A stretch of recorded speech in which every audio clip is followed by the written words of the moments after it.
Thank you for joining us. My name is Alex Six. I work with Procore Technologies, specifically with our civil and infrastructure division. So I'm honored to be here today. For those of you that don't know, Procore is a leading construction management software company that provides cloud-based solutions to streamline project management processes in the construction industry. Our mission is to connect the global construction community on one collaborative platform while delivering products tailored to every stakeholder. Before I did this, I spent about 10 years in heavy civil construction industry. I worked for some companies like Skanska, Granite, OHL. I worked on a lot of infrastructure projects, so I'm honored to be here. But enough about me. I'm just a guy asking questions. I will let our panel introduce themselves, and we can start off with Jolene.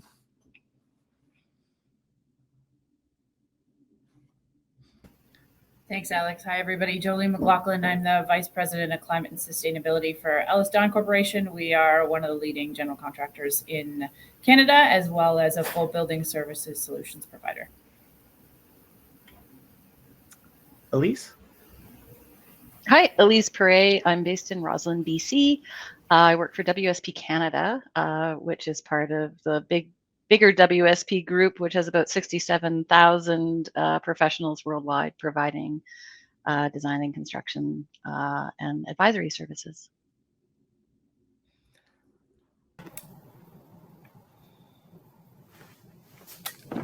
And I'm Dan Miller. I'm the engineering manager for PCL Construction. I'm based here in our infrastructure group that's based in Tempe, Arizona.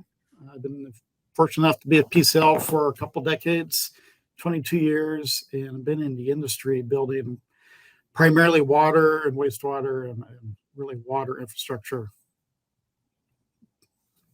all-encompassing water infrastructure for 30 years.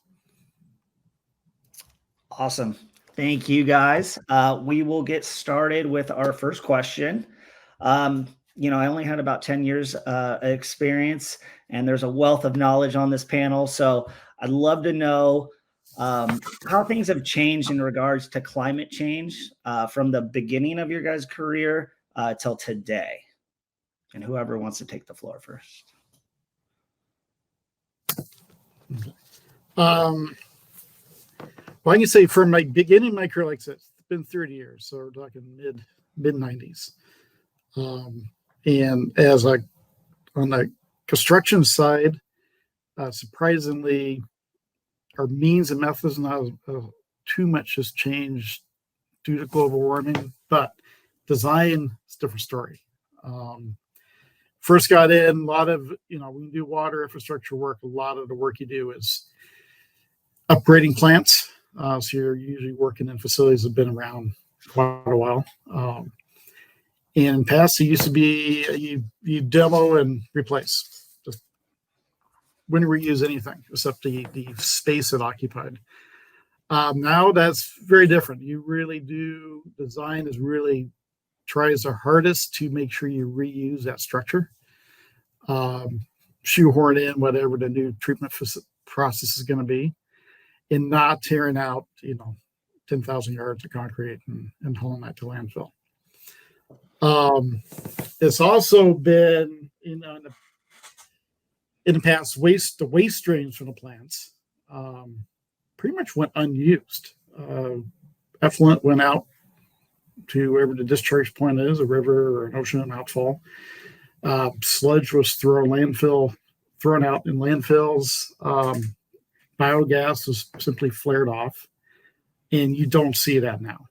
You rarely see biogas waste at all. It's almost always used in a cogen fashion, either on the facility itself or put into a gas distribution system, a regional gas distribution system to be used by end users. And the effluent is definitely not thrown out. It's clean. It's almost always either going to indirect reuse, where it may be put into a groundwater table and then pulled out later, or direct reuse. Either as potable water or as you see in a lot of parks and golf courses using the purple pipe reuse water. But very little is wasted coming out of these facilities now. And I think part of that is due, in the mid-90s, there was no thought given to really necessarily be sustainable. The plants themselves are designed to be sustainable. They're designed to be 50 years long and keep O&M costs at a minimum. So they try to use the most efficient motors and electrical gear. But there was never a design criteria beyond that.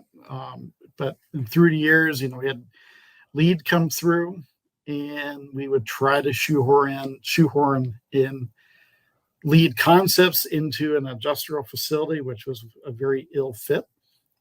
And really starting in about 2010, with the Institute of Sustainable Infrastructure bringing out Envision rating system, which is really LEED for infrastructure work and industrial facilities, you start and see that now from the conception of the design, that being employed, where you're really targeting setting goals for sustainability, meeting those goals, and really having a rating system and really a reward system for how well you met those goals at the end. I can probably tie in back to where Dan started, because I started my career in the mid-90s as well. And sorry, I didn't say it in the introduction, but I'm an engineer. I spent probably 25 years doing design and construction, mostly water, wastewater, stormwater systems. But then through, I guess, a ski bumming sojourn, I ended up on a major highway project. And so I'm going to talk more about, roads and highway construction. But I think going back to that 1990s area, the discussion of sustainable development was probably still in abstract terms. On the aspirational policy side, research-based. I remember even in my first, I think it was a geography course I took, we studied the book Our Common Future, which was basically looking at defining sustainable development, looking at development that meets the needs of the present without compromising the ability of future generations to meet their own needs. And I would say that probably we didn't have much implementation over the first 15 years of my career. Like I said, I stumbled into a $950 million multi-year highway corridor upgrade project dealing with, different contracts, putting in major bridges, rockfall protection, lots of planning that went along with that, different procurement methods. And I would say that in the early 2000s, those large infrastructure owners, there was no real overt consideration of climate change in the planning, especially considering the level of investment that was going to be made. I guess in about 2010, because this project, I spent about 6 years at the front end, but it was a 25-year project. So about 2010, the ministry started to address climate change in some of their high impact corridors. And then 2019 rolls around and they've got specifications that they need to consider climate risk in every capital project. Now we're seeing, we're in it. We're basically February was the first month of consistent average global temperature increases of 1.5 degrees. So that means that we're actually seeing more and more of the effects of climate change now. And I think that when people feel it, there's a little bit more impetus for action. When I think about in BC, the atmospheric river events of 2021, that cut off the Lower Mainland and all the economic development for a 300-kilometer radius and throughout the rest of the province. The contracting industry was logistically overwhelmed. They're taking in basically bringing in all resources from their existing construction projects, bringing in their maintenance contractors and working around the clock. And I think that now when we're looking at that rebuild, it's over $1 billion. So it's coming from this place of, oh yeah, climate change is in the future, to we're reacting now. And I'm seeing that a lot in the practice. So much so that I actually, my whole practice is now looking at climate risk and resilience. It's not something I do off the side of my desk anymore. So pretty big changes in 25 years. Absolutely. Jolene? Yeah, I'd say I've seen similar changes as well, and it's come in ways of how sustainability and climate factors are asked for in our procurement and our projects. So Dan mentioned lead rating system, that became fairly straightforward and commonplace in most projects pretty early on in the 2000s and 2010s. But now looking at how frequently clients are asking for stuff, within that rating system, but also outside of it, and dedicated questions around embodied carbon reductions, looking at climate risk and resilience requirements for the individual builds, trying to figure out how the emissions impact can be reduced on any of the projects overall. And so I'd say the biggest changes is the frequency that these questions are coming at us and the depth and requirements that they have. It used to be, oh, well, that's going to cost you too much, so then everybody would turn away. But now we have a lot more clients who are concerned with what that cost change is. How is it going to impact the schedule? How is it going to impact all of these things? And so they want more detailed answers to those detailed questions as well. Awesome. Yeah. A few of you touched on it. Elise, you said we didn't really notice it before, but when people feel it, now we're going to start to react to things like that. So my next question is, obviously it was not a lot back then. It's very prevalent now. How have you noticed the rate of policy change throughout your career? Is it a linear graph, or is it maybe a little more exponential? Whoever wants to take the floor. I wouldn't call it linear. It definitely is, especially being this type of infrastructure. And I think for all of us here, the infrastructure we're doing is largely government funded. So depending on who's in office, definitely changes the rate of policy changing and what direction it changes. It sometimes goes backwards. But overall, through my career, it's definitely been, if you were to trend it, it's definitely going upwards with changes, really trying to address climate and climate change. But it's not linear by any means. Yeah, I would agree. And to touch on the politics side of things too, is that disaster mitigation is going to be disaster mitigation, whether you believe what's causing it or not. Is that these events are still going to happen and they're still going to have a big impact on the industry.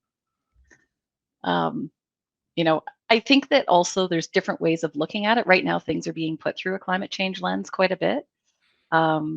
However, I think that some of the changes in policies have been happening for a long time, looking at life cycle costs and asset management. We're working with a design, build, finance, operate contractor on one of this sections of the highway job, and you're looking at doing over 20 years, you're going to do 2 4-inch overlays on the road versus 3 3-inch overlays on the road, which is what the spec was. So there are some inherent GHG benefits from that as well, but it comes down to cost, which is ultimately what drives most projects. And I would say that it was kind of just inching forward. Like in 2016, the Canadian Standards or CSA basically started a supporting resilience and infrastructure program that starts looking at incorporating climate change into the national building code and the National Highway Design Bridge Code. And I've been part of a lot of those discussions as part of this climate change working group. And again, it's trying to balance out, what should the minimum bar be across Canada, and where should you have more aspirational ideas. The federal climate lens assessment really changed things for large infrastructure projects, especially over 10 million, looking at having to do a GHG assessment to understand what the carbon impacts of your project were, and also looking at climate risk. Is it even the right project to do? And then changes to procurement standards. Those are starting to change quite a bit, where contracting companies and consultants like us are having to basically disclose your greenhouse gas emissions and your reduction targets corporately. And I think I believe that as of last April, that that's mandatory within the federal government.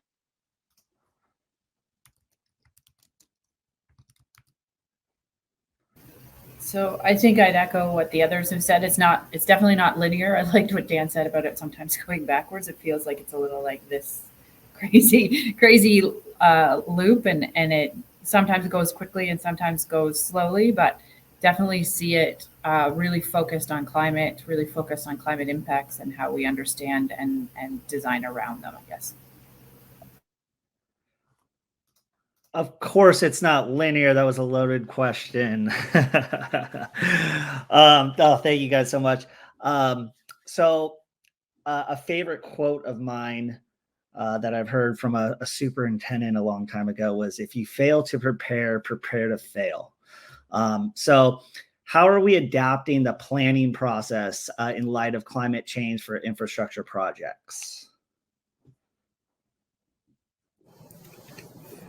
Okay. I'm going to split this thing like two parts. On the construction side, for starters, we definitely, the old, if you look at old specs and look at the weather day allowances you're supposed to have into your CPM schedules is definitely not sufficient anymore in certain parts of the country.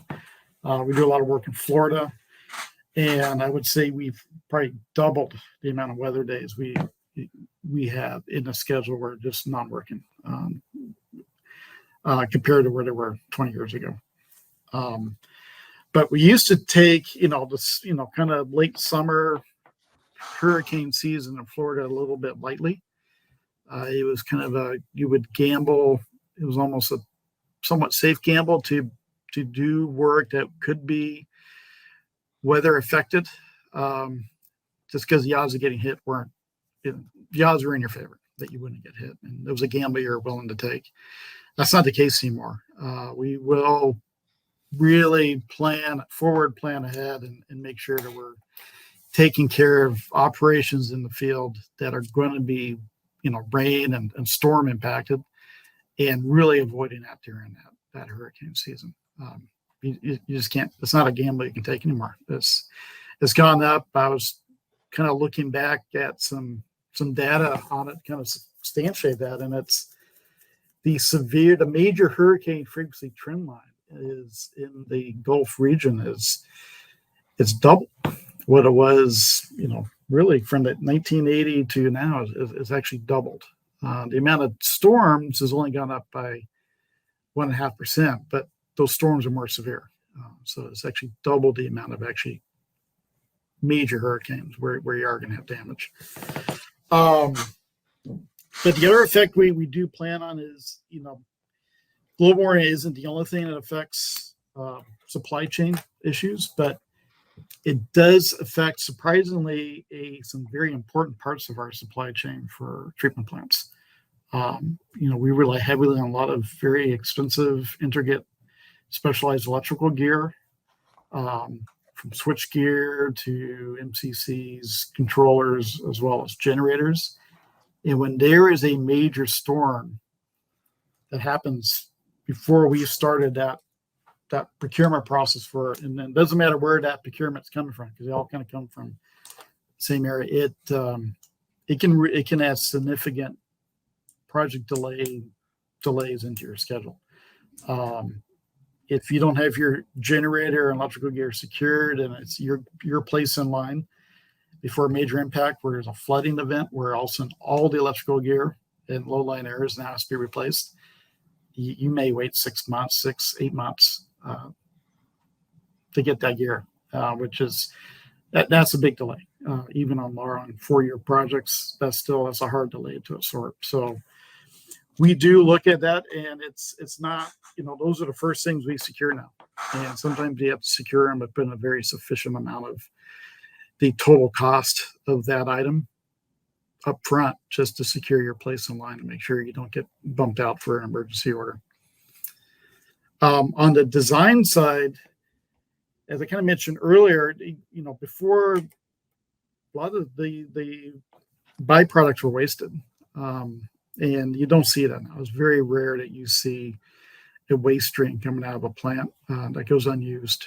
So the, biogas is almost always brought to a cogen. Even on a small plant, they'll use it for cogening purposes.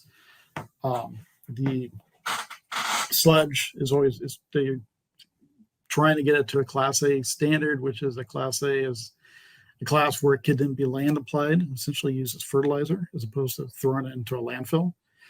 But on the water side, that's everywhere. I mean, you used to be, I based in Arizona, so we've been reusing water since I got out of school 30 years ago. So it's not new here. But it is new somewhere in a place like Florida where we got operations where you wouldn't think they're going to have droughts. But they are going to full indirect reuse on most of your plants to replenish their groundwater. And if not correctly replenishing groundwater, trying to create a barrier wall so they don't get saltwater intrusion along the coast for the groundwater that they do have because it's shrinking. In California, like in Arizona, you're going to direct reuse where you're cleaning it to potable water standards and it's it's toilet to tap. And it used to be a very rare kind of thing that might be one project going on in a country that does it and everyone kind of looks up. And now it's starting to become much more commonplace in the more drought restricted areas.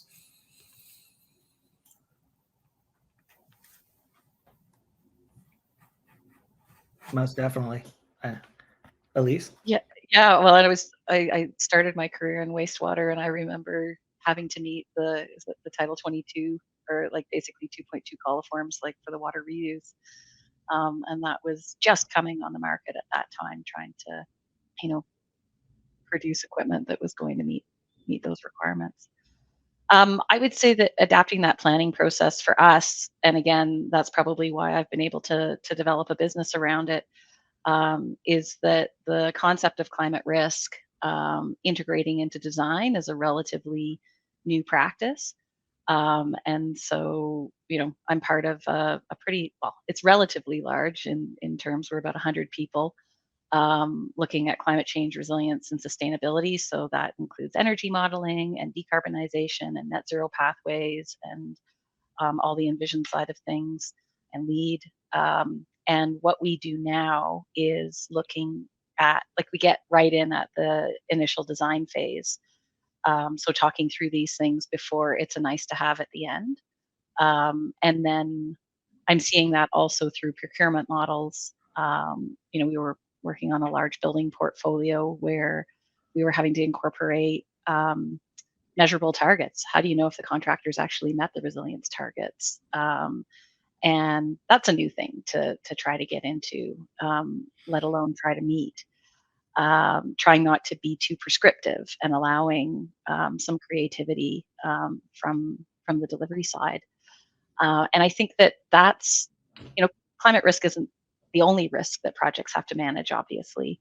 And so I think that one way that some projects and larger projects are getting around that is looking at more collaborative procurement models, like getting into the alliance model and different types of P3 procurement, where there's a little bit more of aligning interests between the parties and sharing that pain and gain. And then the party that actually has the best ability to manage risk takes on that risk.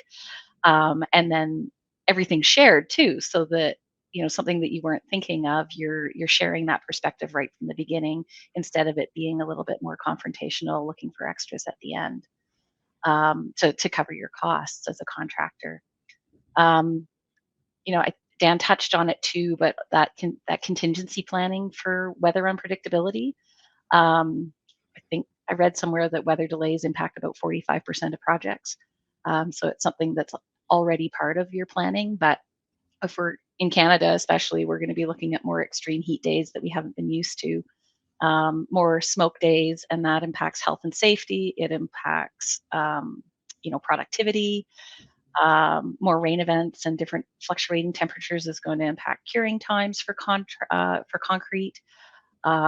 Obviously, the disruptions in the supply chain, but also then looking at, like, what is that threshold of rain which is going to stop you working, and how much more often is that going to happen? So those are some of the things that we think about. Yeah, and I'd say we think about a lot of similar things too. That upfront design idea of factoring in what the climate models are telling us will happen or could happen in 2050 and 2080, and using those numbers to inform how we decide to design a building, or how we decide to design the infrastructure and use that infrastructure. And then also understanding those implications at the site level to say, are we going to be impacted by some high heat days where equipment won't function properly, or it's not safe for the crews to be out on site? Similarly, on the cold side, if we get a really cold snap, is there implications to the schedule and implications to how the work gets done because of some of these weather changes that we're seeing? And so it's a little bit of all of that at the same time, and trying to manage it kind of as we go through the scheduling process too, to make sure that we're aware of and doing it best to mitigate those risks as we see them coming up.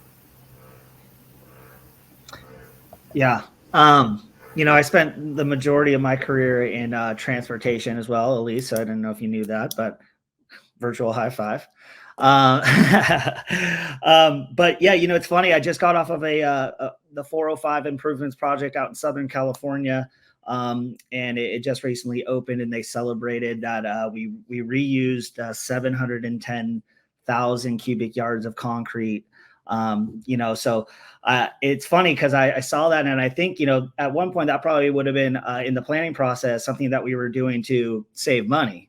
And now it's being celebrated as, a sustainable act. And so it is really interesting how that's changed. And it does, I do think about how we plan, and, considering the climate change and the weather change, how can we reuse water, to Dan's point, and how can we use solar energy throughout the lifespan of these infrastructure projects? And, can we use electric vehicles and electric equipment? And wow, what a segue to the next question. There's been some very cool innovations like electric excavators and heavy equipment and things of that nature, with new solutions being introduced into the industry. What are some new problems that we're seeing arise from new solutions?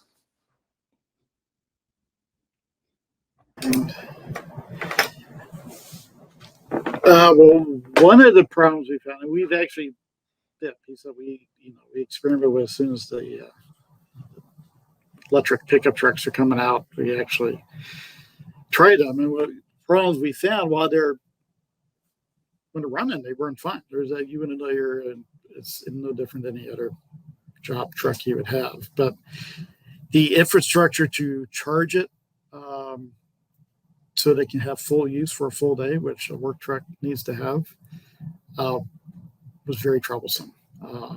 We either had to significantly upgrade a superintendent's residence to be able to charge it fully overnight, or put that infrastructure in at the job site. And the fact that we are infrastructure contractors, generally we're building the infrastructure that would be needed to do that. So when we need to bring in electrical, it's temporary, and that's probably counterproductive to use a diesel-driven generator to charge a electric pickup or larger equipment. And I think that down the road, I'm sure we'll see fully electric loaders, heavy equipment. And if you're in an area where that electrical infrastructure exists and you can get that full charge, so you get the full use, operational use, it's going to work. But that's the challenge. The challenge is not will they function. They function just fine. It's how do you recharge it quick enough and to work it into your schedule and make it, because it has to be productive, or a contractor won't use it. Some of the things we have done are kind of some of the smaller things you wouldn't think of a big help, but do. Cordless tools is an item that you wouldn't think much of unless you're a contractor and realize what gets involved with a corded tool. The cordless tools used to be kind of weak. You wouldn't use them on job site. They wouldn't hold up. They were less effective than traditional tools, but that's not the case anymore. They work as good or better than any corded tool. But what the benefit is you no longer have 20 portable generators spread out across the job site that burn gas very poorly. These things aren't tuned up, they're kicked around, and it's eliminate all that and everything else that goes with it. The labor to hold these things around, pulling cables out. Those have had a big impact. I don't know how much they're going to help global warming, but it's made a big impact to making the environment nicer for us to actually work in. Just more than you would ever imagine. But one thing I've seen that I really do like is in California, at least, we are seeing requirements that we have to put charging stations for employee parking areas. And to see our hourly workers coming in and plugging in their EVs is actually, I was excited to see it. When I first saw it about 3 years ago, and that was a neat thing to see. I didn't think I would see that happen in my career, but I did. Yeah, for anyone that's not in construction watching this, look at the job security. You got to build infrastructure to build the infrastructure. So it's a great industry. Come aboard. Elise? Because I'm not on site that much anymore, I'm going to just limit my response. But one thing that we have seen here, and it does touch on what Dan was mentioning about using diesel generators to charge electric vehicles, is that there's now portable e-generators, which are being piloted, at least in my region, in the Kootenays of British Columbia here. The mining industry is another area where there's quite a bit of funding for doing these pilots. And again, this is in my region, and looking at electrifying their fleet of heavy duty equipment, which just doesn't exist right now. And so I think one of the problems is being an early adopter is that you take on a lot of the hit. And so a problem maybe that right now they're being subsidized to work out some of the kinks of how you might have to do business a little bit differently.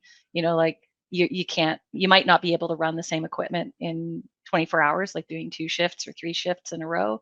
You have to schedule it in to have more charging cycles and that kind of thing. But in terms of where a lot of like GHG reduction targets are set for 2050, 2050 is not that far away. Like we're really only, like, if you buy something today, you're only really 1 fleet cycle away from getting to 2050. So if we haven't figured it out soon, there's no chance that we're ever going to meet those targets. So yeah, that's my perspective. So I think we're kind of using a combination of those strategies, or at least investigating them. And one of the big issues we've seen, especially when we're talking about even just electric fleet vehicles on the site, let alone electric heavy equipment, we struggle. A lot of our civil jobs in particular are in remote locations, and so we struggle to get power to site to get things going in the first place, let alone adding in some really heavy loads like a big piece of yellow iron.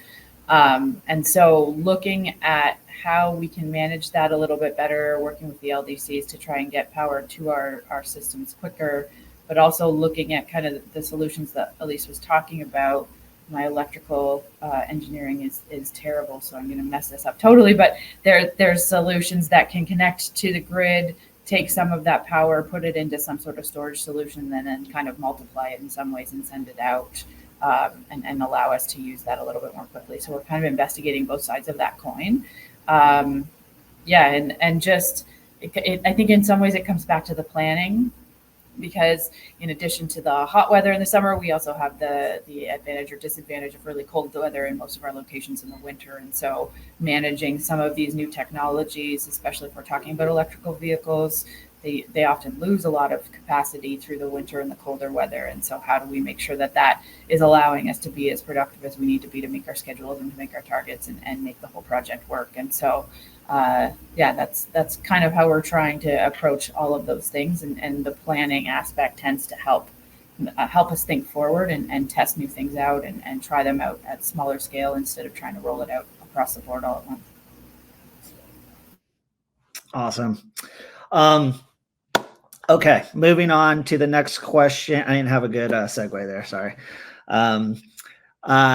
Without giving away the secret sauce for your respective companies, can you guys share any examples of innovative strategies or technologies that your companies are adopting to improve climate impacts?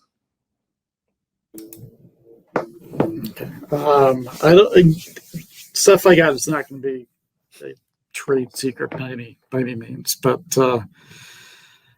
I think if I look at, and a lot of this is not necessarily intentional, but financial, in order to is by actually saving by using less energy.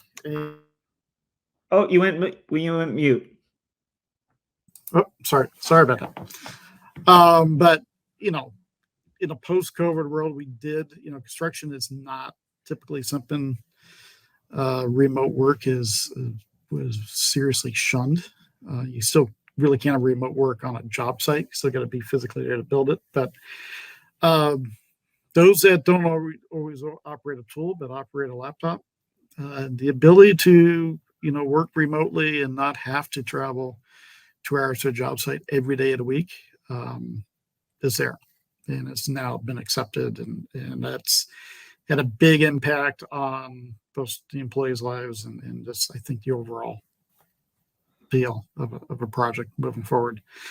And same thing with meetings like this. Instead of bringing everyone, stick them in a plane, flying them around for a 2-hour meeting, which I've done hundreds of times. It's much nicer to be able to do that from the comfort of your own desk. That's a few miles from your house.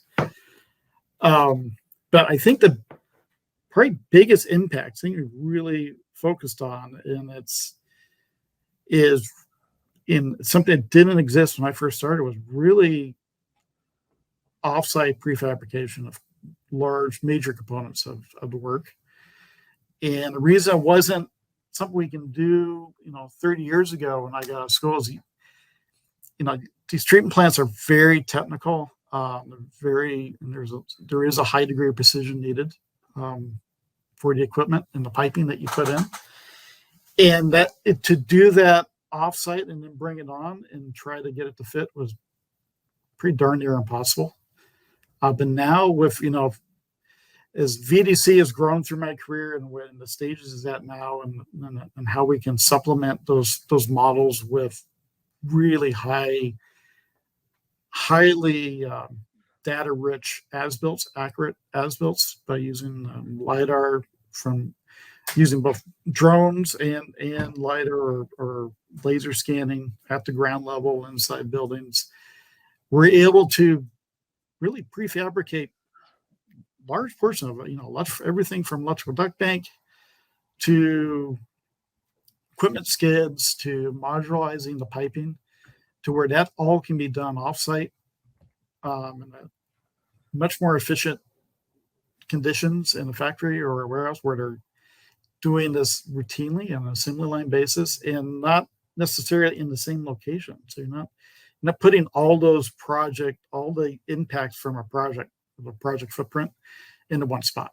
It's really being spread out, and as a result, it does shrink our footprint on a project significantly by the amount of sub-trays we have to have on site when we do assemble these parts, to just even for our own overhead on site.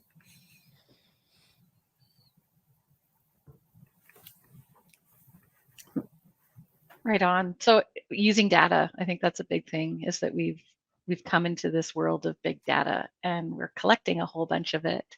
But how to use it and implement it and inform decision making, I think that's the biggest change that we've seen. So it's basically looking at incorporating weather data and future climate projections into some of these asset condition and support models. That's super helpful because a lot of the impacts of climate change are going to be coming on slowly. Some of them are going to come on really quickly and you're going to notice them right away, but others are going to come on slowly. So being able to monitor the performance of your assets is super helpful.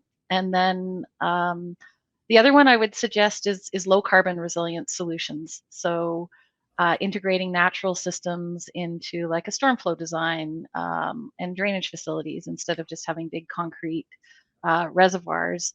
You know, I can give an example of the Portland's flood protection project in downtown Toronto. WSP looked at designing like air quality, weather, noise, vibration, surface water monitoring to have continuous environmental surveillance throughout the project life cycle. So you're collecting a whole bunch of data to see what works and what doesn't work. And then having those natural systems incorporated into gray infrastructure also then gives you that co-benefit of fostering biodiversity and making it a nicer place to hang out, you know, and wanting to go down to the waterfront again instead of being an industrial zone. So I'll leave it on the natural beauty end note.